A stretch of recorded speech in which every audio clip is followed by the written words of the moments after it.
Good morning. Ngasi card message ngasi khoi Rashi gi matung ina call mai toro gi ngasi ko ngasi gi ina ka try to ketong social ge ko khoi Rashi tara ni thoi gi ko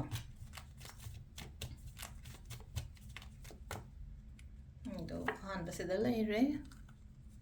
ani shu base da lai re ahum mari manga taruk tarit nipan mapan tara mathoi tara ni thoi khoi han ba khoi mesha shi ko mesha si gi ngasi ko mesha si gi se sile na ko haiti hotna balep kanon hai ko sile se ko haiti tok thok ke photo ke na kem khan ga na ko ngasi gi na sum le na ko thaba ma taw ke kana ha ra ga de number 2 ko pressure yi se hakchang ma kai ma katang noi ta ba khota ba dum lei ko pharakani ko se hakchang ro problem so ro kai ro ko methun ge na thabai khang khatam chin ba ko pa mai ta lei re ko duga karkat su lei na ko haidi line oi da ba to pot se oi de ga ni khra line oi da ba oi na oi ko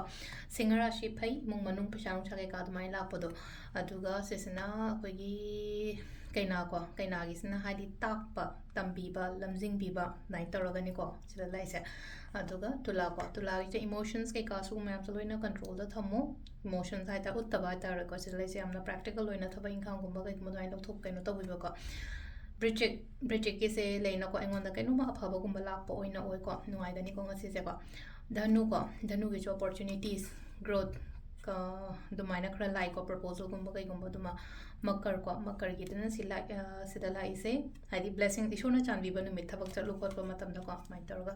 sesina koi gi keno ko kumbra shi na se le problem se gi thola po oina oi ko last ke min na ge su success and positivity ni ko ngasi thabak ta mai papa ngol loi ba habel mai to le ko ado sida le ko koi rashi gi matungina tarot card reading ana mana loina positive oina la ngasi gi ti ko thank you